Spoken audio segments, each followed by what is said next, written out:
This is the Neurosurgery Podcast.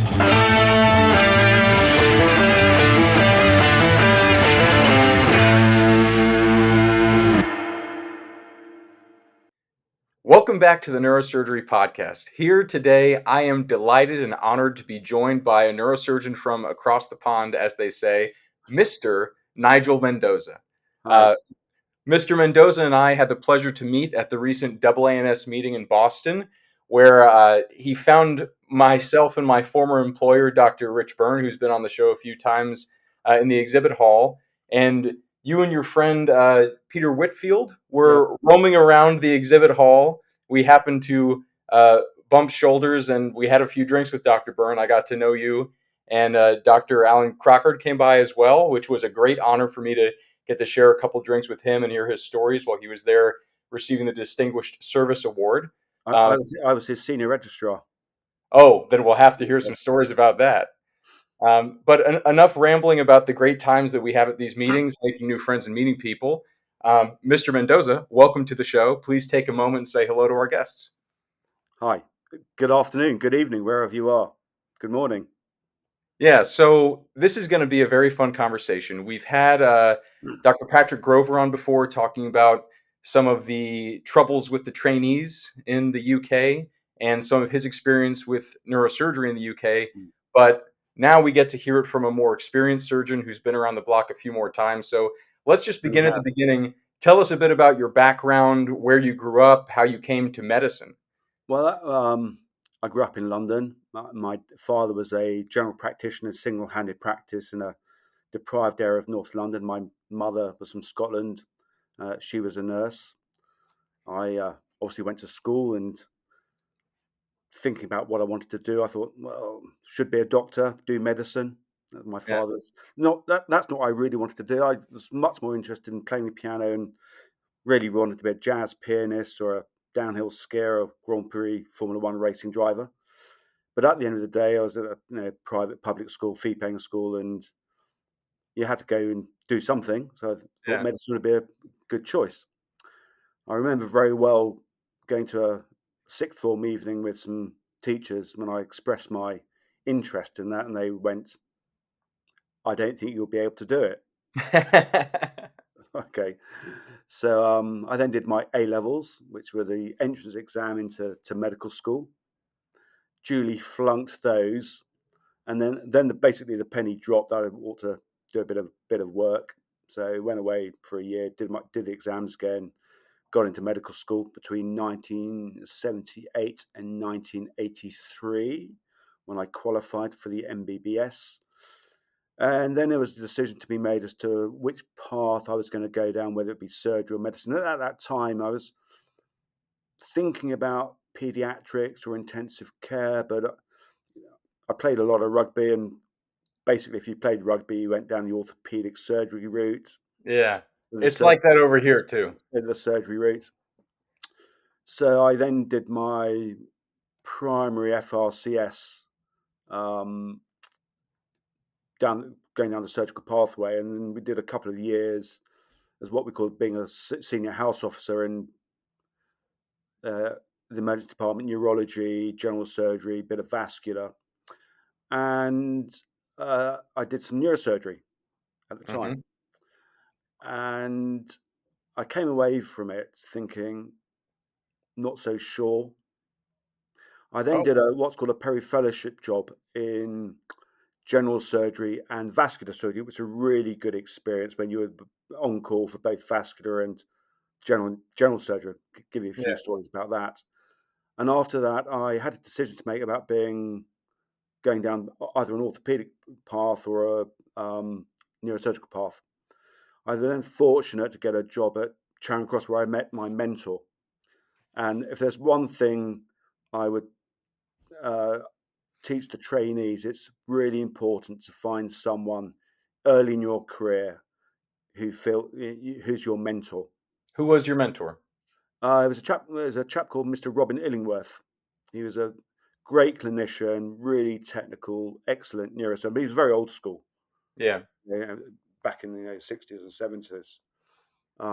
He was one of the pioneering surgeons of microvascular decompression in the UK. After going to Toronto, I think. But he was a hard taskmaster, but he had really high standards, and it's something I wanted to emulate, and see if I could live up to it. And I had my own doubts about it, and I was fortunate enough to get a rotation in London. And after about 3 months, I went to Mr. Illingworth. I still call him Mr. Illingworth. Yeah. I have to.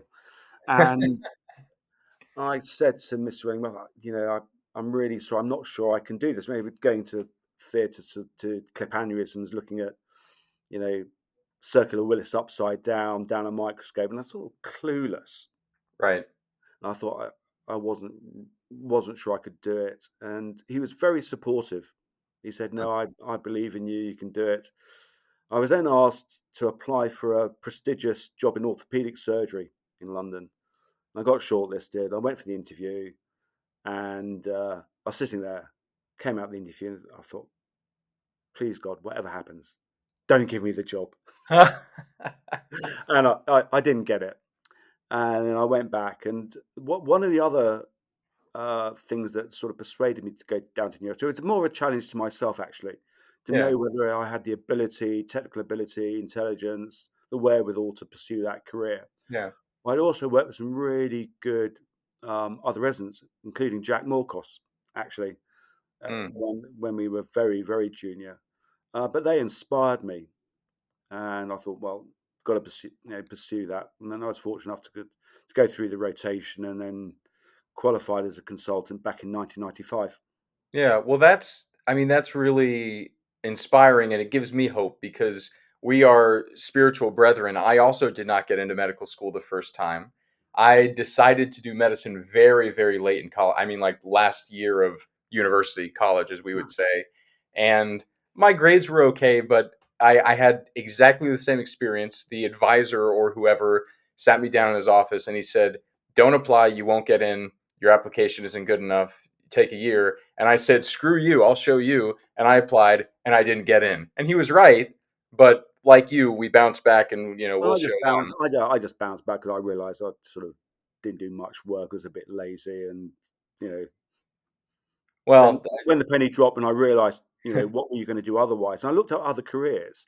It's yeah. quite interesting. The two other degrees I was looking at was exploration sciences and oceanography, because Okay. I like being outside, being on the water. I think you made the right decision. Some people might disagree with that, but some of my patients might disagree with that. Hopefully not your patients, right? But I mean, Well, I so see. the other Well, I thing, can assure you the, that. the other thing I wanted to ask you about, because you're probably the perfect and most qualified guest we've ever had to talk about this, is that I introduced you. I said Mr. Mendoza. You said Mr. Ellingsworth. So this whole Mr. versus Doctor thing, and especially your dad being a real doctor and Yeah. you're just a Mister. What's the history behind It's sort of inverse snobbery, really. it? So it goes back to the 17th, 16th century when the Renaissance and medicine was a thing, and the Royal Colleges organised themselves to become medically qualified. Yeah, And the surgeons at that time were, it all came from battlefield surgery. Ambrose Poiret in the 16th, 15th century, cauterizing battle wounds with tar. So the surgeons at the time weren't medically qualified. But I think around the 18th century, they realized that there was a career profession in surgery, and that first of all, you should be medically qualified. yeah, So you became medically qualified, and then came about the Royal College of Surgeons. Um, John Hunter being, I think, I think he might have been founded. I might be wrong, but they then established the Royal College of Surgeons, and so they then had their separate exam. So you'd qualify as a physician and be a doctor, but if you wanted to then be a surgeon, you then had to take subsequent exams, but then you'd be renamed as a Mister. mm, yeah. So we'll take your degree, but we won't use your title. Well, I'm very happy being called Mister. It makes no difference to me at all. Yeah. No, I mean, and there's something to that. We've talked a lot on the show before about how surgeons really are, for all of the intellectual side of it and the medical degree, it's a very specialized and fancy blue collar job. You work with your hands, there are tangible outcomes, and you do stuff with matter. We manipulate stuff in the world to have a desired outcome. There's Yeah. carpentry to it and spine, there's technique, right? Well, it's interesting you should say that. I mean, you talk about when you interview people and their backgrounds, they're medical students, they all come up with really good CVs and Mhm. great resumes. But you then think about what do you do in your spare time? Yeah. And it's the things that I like. I like making models, for example, using my hands. I've always have done painting, playing the piano, manual dexterity, is doing Yeah. things with your So hands. it's very funny that you say that because I distinctly remember in my interview process for residency 6 years ago now, everywhere across the country that I went, everybody asked you, "So why do you wanna be a neurosurgeon? What brought you to medicine?" There are only 2 people in the country who talked to me about doing things with my hands. Mm. One was Jacques Morcos. Who he and I went to medical school in Miami while he was still there, and so we knew each other, but in my formal interview, he said, "So, do you like to do things with your hands? What do you do in your free time?" And I also play piano and guitar and things, we talked about that. And the other was Rich Byrne, Yeah. who has always said, and he said on the show, we've talked about it, he thinks the best neurosurgeons are either athletes or musicians because you know how to use your body and your hand, and you can perform with people watching. You've had Well, if you, experience with yeah, I mean, performance. if you think an operation at a sort of basic technical level, it's following a manual of instructions. Yeah. You But know, and we say that like it's so commonplace, but there are people who can't. well, absolutely.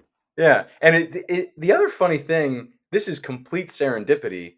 I was at my barber recently getting a haircut because you mentioned barber surgeons, and I love this guy. He's been a barber for 30 years, and I talked to him about his technique and learning how to do stuff because they work with their hands too, and they have special scissors and instruments. And he started talking to me today, and he sounded like one of my senior attendings because I asked him, what's the hardest haircut that that you've ever done? And he goes, it's not the haircut, it's the customer, right? It's the client's difficult, and I could do this with my eyes closed. But and he even said to me, sometimes people come in and they want a haircut, and I send them away, and I say no because I can tell you're not going to be happy no matter what I do. You have unrealistic expectations. And I Well, said, that comes from experience. It yeah, takes I me said, are you a spine surgeon? You get this. Yeah, it takes me back when I was a really junior SHO registrar in neurosurgery. We used to shave the patient's head with an Yeah. old-fashioned barb, and they come into the anaesthetic room. You'd shave their scalp. Yeah, so what is you said registrar. What is registrar and senior registrar? Is that you're still in Oh, training or are you in well, practice? so that's an old-fashioned term. So we now term them residents. They used to be Yeah, called junior doctors. That term has been got it. abandoned over the last year. Now called residents. And Because so you mentioned working with Dr. Crockard as his senior registrar. So that was when you were in training under him? yeah, so back in the day, you would you qualify. You do 1 year as a house officer Okay. in your registration with the GMC.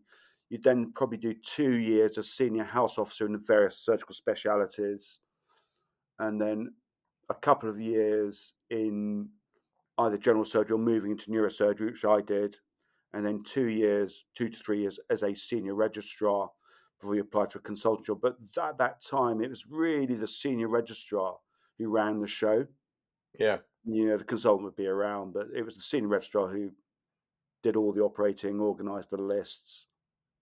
When Yeah. we were on call then, 1 in 2s, 1 in 3s, Right. and that's Well, could be pretty brutal. yeah, what were things like back then? Because I mean, obviously now you're in practice now, so you know what modern neurosurgery looks like. But what were things like back then? And not even just in terms of the call and the work hours, but the techniques and the technology. Well, it was a lot of fun. I mean, you played hard and worked hard. Yeah. Yes, which was it. I mean, what 1 in 2 you never pretty much never got home because you work Monday, Tuesday, Wednesday, Friday on call, Saturday weekend on call, then you'd be back on call Tuesday and Thursday. Yeah. And a lot of the units that time didn't have CT scans, MRI didn't exist, CT myelography, and so you get calls from the regional hospitals, patient with head injuries, they'd be transferred for the CT scan. I became Yeah. very good at timing, knowing the time from each individual hospital. So when I used to have to get up from my home, get to the CT scan by the time the patient arrived, and it'd usually be about 3 to 4 hours. Yeah. Actually, by the time patient came in, got referred, called a blue light ambulance, 2 to 3 hours before the patient came across, going to a CT scan, no anaesthetist, the patient was agitated. You went to the CT scan, held their head still, got a couple of shots, got a clot, not got a clot. Then you have to ring the boss up and go, subdural, extradural, I'm taking them to theatre, and they go, fine, off you go. They'd Some ne- things never the, change. the boss would no, they wouldn't. I mean, they didn't come in. Yes, I mean, so well, some things definitely change. Some things never change. I can't say that I've, I have held some heads in the CT scanner, but we run away when they take the picture. But I think anyone who takes call at a major hospital knows exactly the transit time from all the regional feeders. And it's I Yeah, remember being on call, sit in the hospital, and say, "Where are they coming from?" Okay, ground or air, helicopter. Okay, and you just set a timer, and go back to sleep. yeah. So it's first time you'd rush in and sit there. And, 3 hours later, patient's still not arrived. It's getting angrier and angrier and getting more frustrated. So you learnt, you learnt. I But remember. it was a lot of fun. Um, but I'm not sure I'm looking back with rose tinted spectacles now.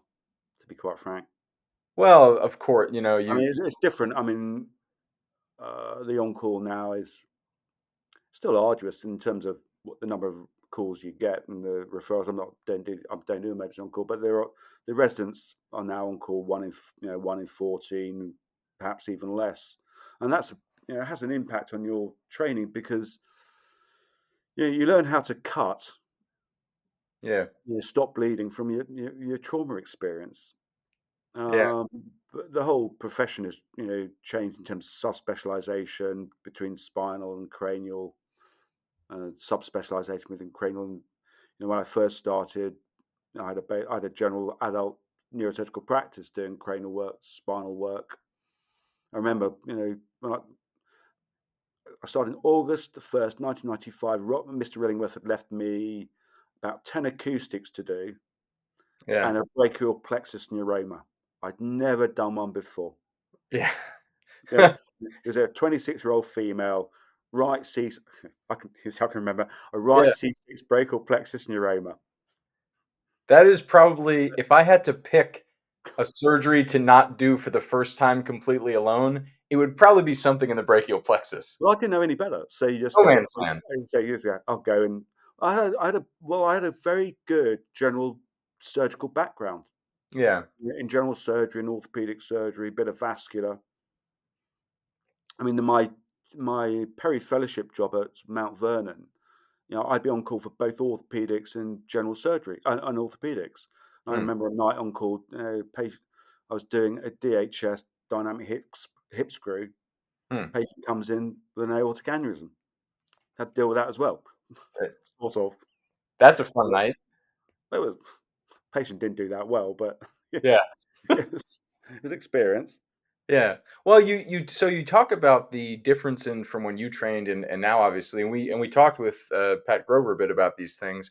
But where you work right now, do you have trainees and residents with you? Yeah, we do.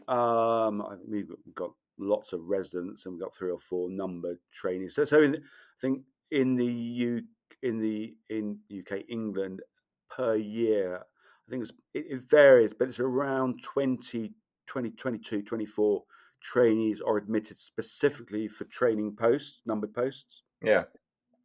Um, it's led to a bit of a problem because there has been an expansion in the consultant grade. So when I became a consultant, there were roughly 100 consultants, you uh, and now there are 470 consultants in the Yeah. 26 units. We've got a bit of a workforce problem that we're working through, which left us with. So when you finish your training, you get a certificate training, pass your Yeah. exam. I think there are about 50 or 60 residents at the moment without consultant posts. So Oh, it's an issue. So it's a fine balance maintaining enough residents to maintain a rota. So the European Working Directive, which limits you to 40 hours a week, really was a problem. Yeah. because you had to fill the junior post to provide a service, and there was always that tension between providing a service and providing adequate training. Yep. And Yeah, I mean, I'm we sure. have I'm sure. I spoke to Richard about it. I'm sure you got the same problem in the States, and it's not it's a a problem everywhere. perennial debate. Problem everywhere.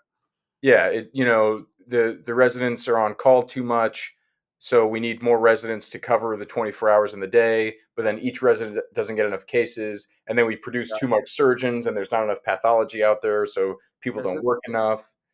yeah. It's a never-ending argument.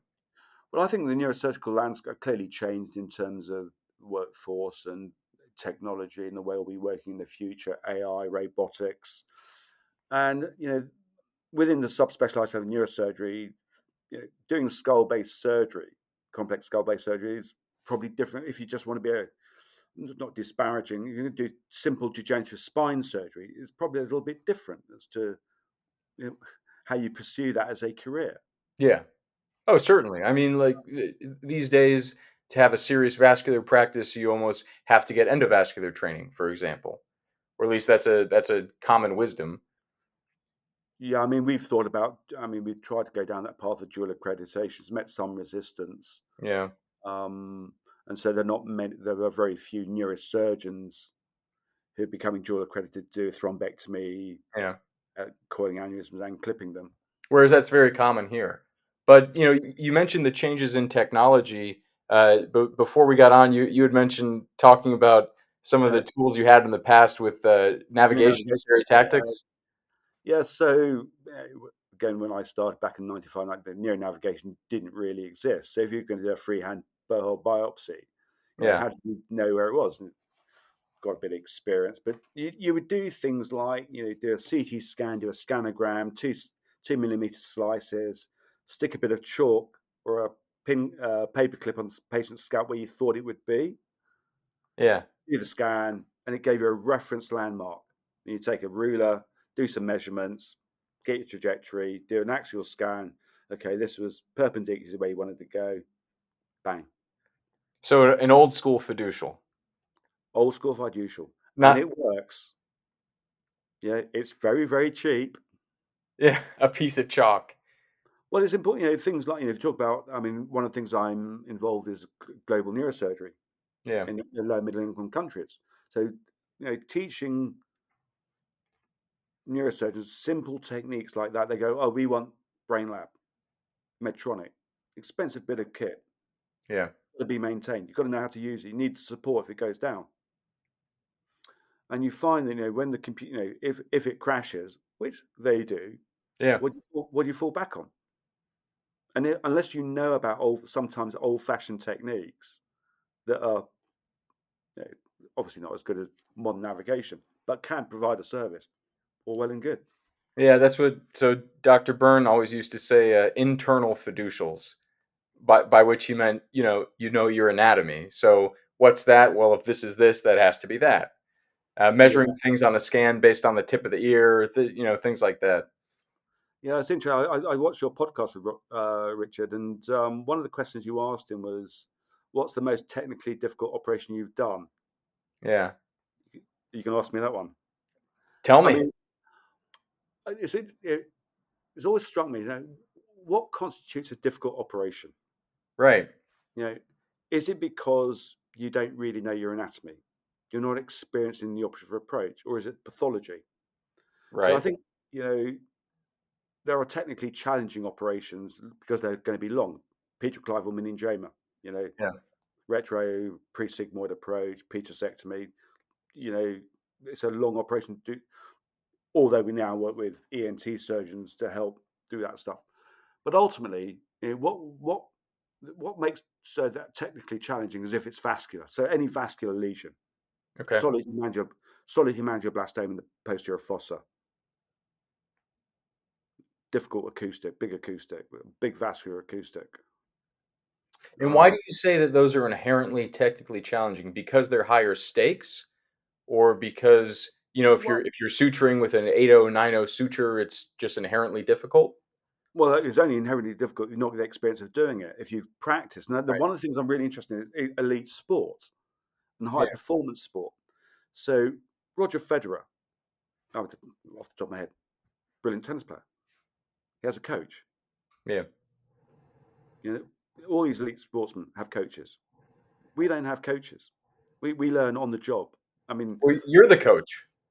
we're the coach, but I think it's really skull-based surgery. The one thing I do regret now is not spending any time in a lab. Hmm. So I did my fellowship with Professor Crockard and Professor Cheeseman and Professor Lindsay Simon, who were doyens of neurosurgical practice in the UK. But I don't think it would constitute what would now be a recognised fellowship. Yeah.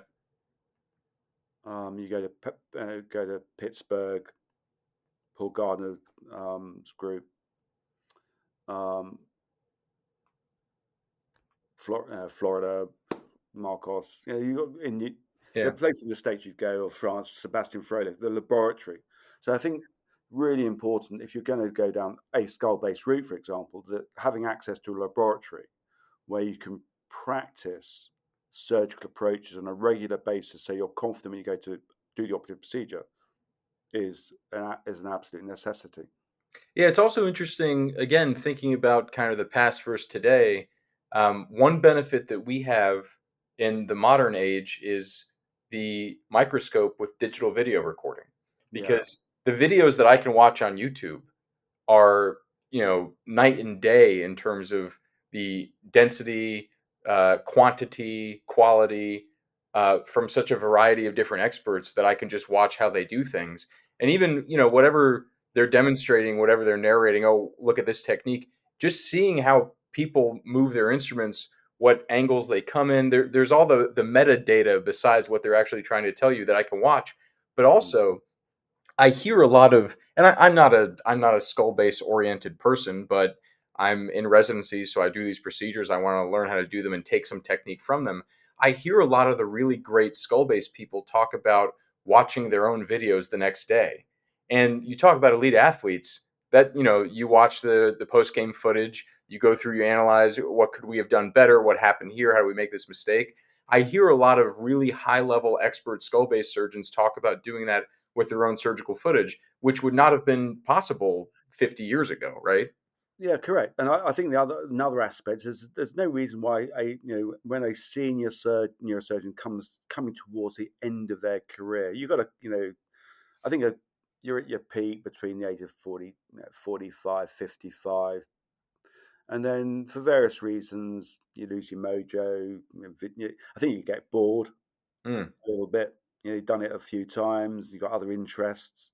I was given a very good bit of advice when I was a junior, that reinvent yourself every 5 years, do something different. And I yeah, think as neurosurgeons, we are intellectually curious, and that's the oxymoron of subspecialization. Just doing one operation right. might make you very, very, very good at it, Yeah. but you might get a little bit bored of it after And a I while. agree. That's not our And personality type. one of the great things about neurosurgery when I started was its variety. Right. You could do spines, intradural spinal tumors, an ACD, MVD, acoustic. I mean, it's just brilliant. Yeah. Well, then let me ask you this, and we'll for a closing question, Mm, Mr. Mendoza, where do you mm. see yourself in 5 years? Um, you shouldn't be asking me that question at this moment in time, and I can't tell you why. Oh, Unfortunately, no. Um, well, then you just bought yourself a return visit once you can. well, well, we'll have another conversation about a year. Well, in 5 years' time, I will have retired. I'll be 70, 71. I'll be spending time playing my piano and trying to improve my saxophone playing. Oh, sax too. Yeah. Okay, well then let me ask So, you this. Not the yeah. most technically challenging surgery. What is your favorite piano piece to play? Or is it Oh, all do you improv jazz? improv, jazz. Yeah, you got me there. Uh, Bill Evans, great pianist. Okay. Cantaloupe Island, Autumn Leaves. Standard jazz classics. Yeah. All right. There's a very good, for anyone's listening or watching, there's a very good website called Open Jazz Studio. Okay. It's American. It's really good for training. If you want to learn jazz piano, it's Oh, great. it's drills and practice and stuff? Yeah, they've got two. They've got several two main tutors, but it's a great resource. Okay, we'll They link haven't paid. They haven't paid. They don't know. I haven't right, paid. right, right. It's Not a free, sponsored. not sponsored. Free plug. Yeah, I'll take a look myself. Open jazz studio. It's really good. Okay. Well, Mr. Mendoza, this has been a real pleasure. As I said, I had a lot of fun hanging out with you and your friends and Dr. Byrne in Boston and getting to meet you and having a few drinks. I hope to cross paths with you at another future I'm, meeting. I'm sure we will. Yes, It's been a great pleasure. I hope it was fun, very and much so. I hope for anyone who was listening, it perhaps provided some words of wisdom, or perhaps not. Amen to that. It did for me. So, Good Mr. Nigel Mendoza of Charing Cross, thank you again for joining us on the Neurosurgery Podcast. pleasure. Take care, my friend.